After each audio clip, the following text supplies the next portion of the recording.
마태복음 4장 16절에서 17절. 흑암에 앉은 백성이 큰 빛을 보았고 사망의 땅과 그늘에 앉은 자들에게 빛이 빛이었도다 하였느니라. 이때부터 예수께서 비로소 전파하여 이르시되 회개하라, 천국이 가까이 왔느니라 하시더라. 아멘.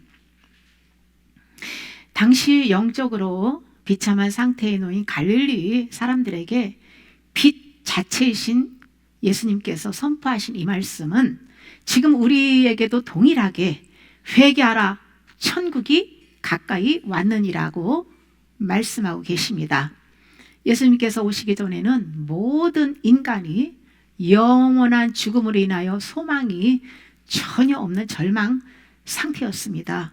그런데 예수님께서 흑암과 사망의 땅으로 찾아오셔서 죽은 영을 살려주시고 영생의 복을 주셨습니다. 예수님께서 빛으로 임재하셔야 비로소 어둠과 죽음의 그늘에 앉아있는 혼이 회개하고 평강의 길로 인도받을 수 있습니다. 하나님의 은혜로 성령을 처음 받았을 때 죽은 영은 살아나지요.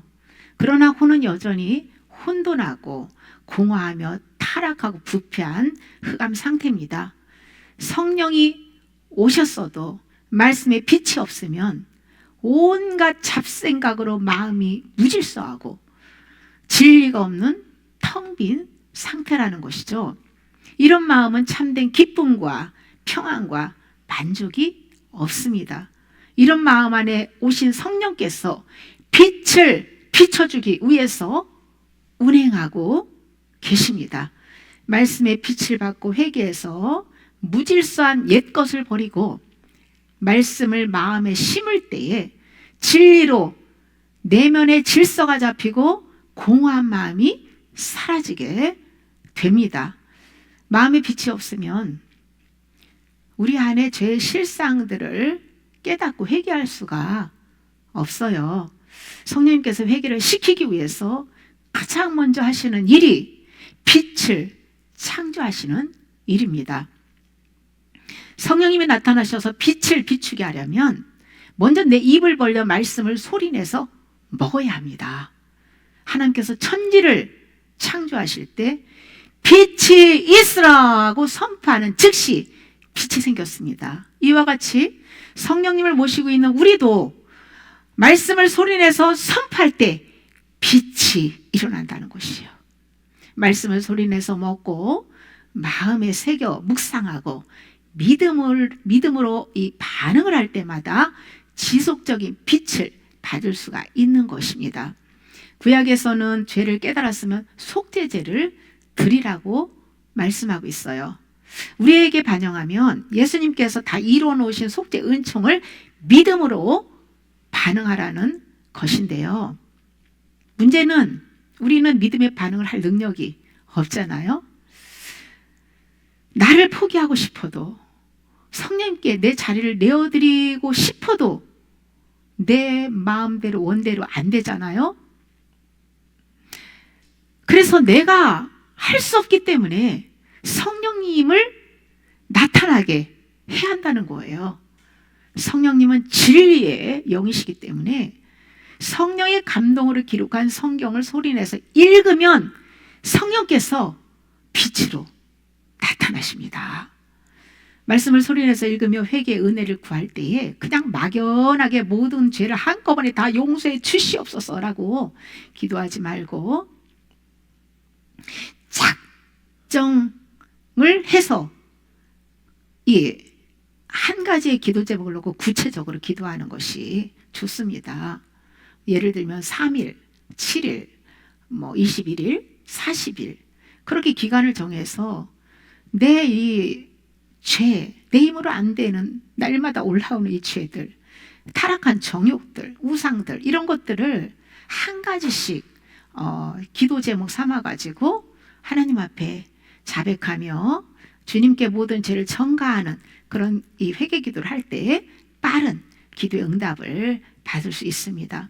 처음부터 완벽하게 기도하려는 생각 자체를 내려놓고 가볍게 시작하면서 주권을 주님께 드리면 성령께서 이끌어 가십니다. 완벽하게 온전하게 FM으로 하려고 하면 못합니다.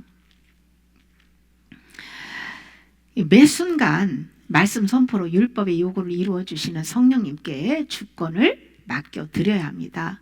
나의 모든 권리를 하나님께 내어드리는 것이 진정한 회개입니다. 이때 자아 부인이 필요한 것이죠. 말씀을 모르면 죄를 구체적으로 깨닫고 그 믿음으로 회개할 수가 없어요.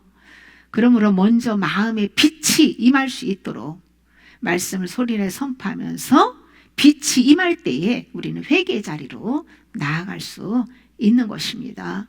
우리가 정상적인 믿음 생활을 한다면 말씀의 빛을 받고 날마다 자기 부인의 십자가 지고 회개하며 주님을 따라가게 됩니다. 그런데 내가 세상 정욕이 좋고 죄를 버리고자 하는 마음이 없다면 회개의 은혜를 받을 수가 없어요.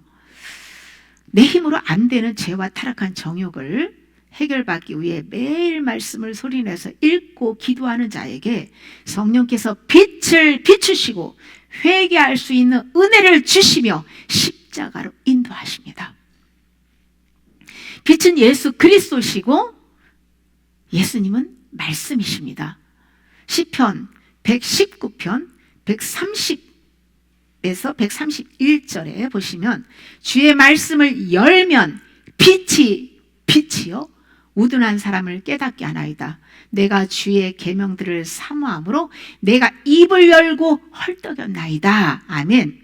다윗은 주의 법을 사랑하여 종일 작은 소리로 읊조리고 마음의 지킴으로 해서 모든 사람보다 어떤 스승보다 내가 명철케 되었다라고 고백합니다.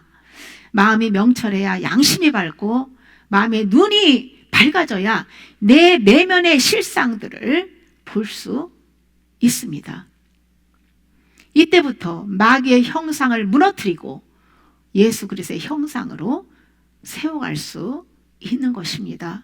다윗은 주야로 말씀을 읊조리며 말씀의 실제를 경험하였기 때문에 하나님의 말씀은, 하나님의 율법은 영혼을 소성시킨다고 했어요.